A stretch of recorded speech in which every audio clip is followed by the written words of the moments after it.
Cure period provisions in contracts give parties the opportunity to cure a breach of contract before the other party can sue for breach or terminate the agreement. In Raymond Weil S.A. versus Theron, actress Charlize Theron's liability for breach of an endorsement agreement hinged on this cure period.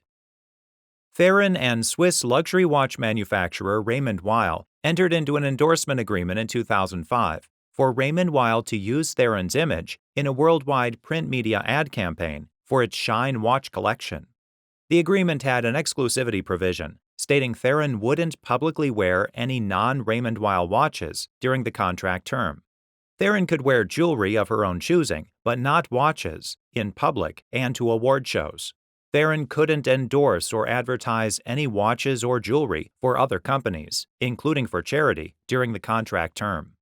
An exception existed for wearing non-Raymond Weil watches during Theron's acting projects. Raymond Weil agreed that Theron would be the only female artist to endorse the company in Europe and the United States during the contract. The contract term ran from October 2005 to December 2006. There was a mutual option to renew the contract, but no extension or new deal was signed.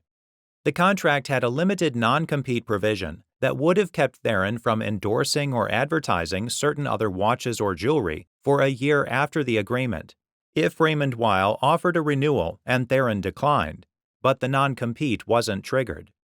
If either party breached the agreement, the contract provided for a 5-day cure period following notification of the breach before the non-breaching party could terminate the agreement or sue for breach. In March of 2006, Theron wore a Dior watch to a press conference at the South by Southwest Film Festival.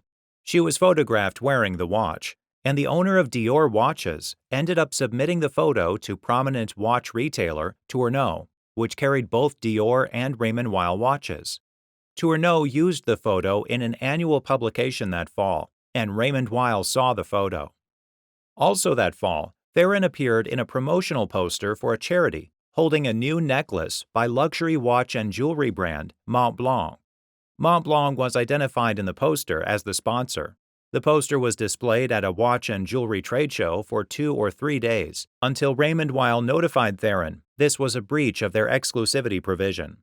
Theron got Montblanc to take the poster down less than 36 hours later.